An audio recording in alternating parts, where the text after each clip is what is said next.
Hey, this is Daniel Norton. I'm here in my studio in New York City with Erica. Hi. And today we're gonna kind of, in a roundabout way, answer a question that I get a lot. It comes in many different forms, but it's usually, why'd you set your camera that way? So I'm not gonna go through all the technicalities of the exposure triangle and that kind of stuff. Mark Wallace has done that in an amazing video. We'll find it somewhere on the channel. He's got so many videos, but he uses diagrams and little charts and drawings. It's pretty advanced, so good job, Mark. Anyways, I'm gonna talk about it more on a practical set, like why do we set our camera a certain way for effect? So we'll start off, I'm in a daylight studio. I'm just gonna use the daylight for the most part, but I am gonna throw on my Savage LED here just so we have a little bit of a nicer shot.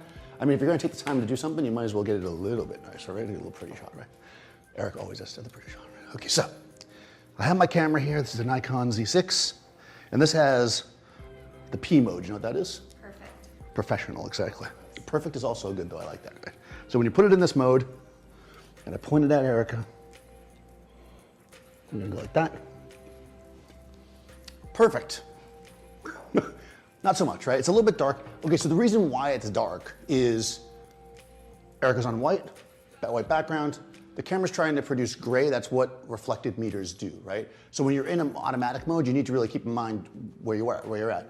So I'm gonna put it in manual, like I always do, and get a proper exposure. So right now, I'm just gonna leave it, let's say at 5.6, because that's usually a good spot to be. And 100 ISO, and I'm just gonna adjust my shutter and get a good exposure. Oops, we'll double tap there, see? Here we go, okay. All right, that looks a little better. So we're looking at, still a smidge dark, but we're at 50th of a second. We are at 5.6 or at 100 ISO. So generally when you're hand holding a camera, you wanna make sure that your shutter speed is right around or faster than your focal length. So I'm shooting with a 50mm lens, 50th of a second, totally good. Image stabilization will help you a little bit there, but it won't help 100%. So I still recommend you stay around there. So just to get a little bit of a nicer exposure, I'm gonna go to f4. So in this situation, right, I'm basically, okay, so I'm gonna leave it at a 50th. I'm gonna go up to, looks pretty good, at 5. So I'm at f5. Okay, in this situation, I'm against a plain white background. I don't care if it's in focus or not, right? So I chose at that point to adjust my aperture, right? Reason being, if I start going slower on my shutter again, I might get blur. But let's say, for instance, you needed more depth of field. Let's say that Erica always requires that you shoot her at f11.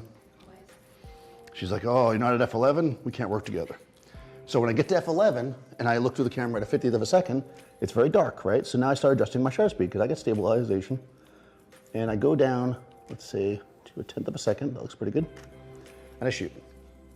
So what you're gonna get here, even with a stabilized lens, at a 10th of a second, you can still get, I mean, you got a little motion blur no matter what, right? That could be either me shaking the camera, Erica moving. If it's me, right, I could also add a tripod. So I use my tripod, which is conveniently right here. Who knew the tripod would be there? Almost like we planned it. So we do that.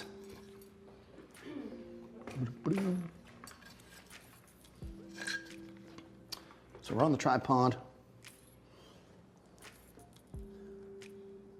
We can probably tighten this up a bit. Like that. Right, and that's probably gonna be very sharp. However, most people aren't gonna stay particularly still. So if Erica's moving around, having fun, like I make her laugh because I tell her a really funny joke, ha ha ha ha ha, right? She's gonna start to, exactly. She's gonna start to move and we're gonna get motion blur, right? So even with the stabilized camera, even with the tripod, you still wanna have a faster shutter if your subject is actually something that moves like a person, right? So I think usually around 125 is good in this kind of situation if she's not going crazy. But now if we're at f11 at 125, we're gonna be underexposed. So now I've got to mess with my ISO. This is the one where I think people go willy-nilly, which is kind of funny because, well, first of all, just the word willy-nilly is funny. But because back in the day, right, we were always paranoid about keeping, using slow film or whatever. And I think now that the cameras are becoming better and better, like less noise, whatever, people just start shooting up these crazy high ISOs, and you can do that. But when you use a higher ISO, you're losing dynamic range, you're also adding noise. So, especially in the shadows. So depending on your image, using a higher ISO can actually kind of degrade the quality. So we're at 1200 ISO right now, 1250. You know, and again, it looks pretty good because this is a modern camera, it looks pretty good, but it's not gonna be as perfect as it would be when we have the nice lower ISO. Right, you see how it's a little more blocky and stuff. Okay, so what's our solution here, right? In the end, oh, that's the best one right there. The solution here is basically what we spend so much time talking about in these Adorama videos, which is lighting, right? This is why we do it. We light because if I want these settings and I can't leave it that way, right? I can't have those settings all the time because it's not that way in the world, right? I'm in a studio. I mean, this is a pretty bright space. I can't always have what I want, right? Unless I create it. So by creating my own light, I'm able to bring in enough light to make it f11 at 125 or even 250 or faster, depending on if I'm using flash or whatever, right? And keep my ISO nice and low so I have the best quality image overall. So I will put Erica's information in the description. You guys can follow her. Be sure to follow me, Daniel Norton Photographer. Subscribe to Adorama TV and ring the bell. And I'll see you next time on set.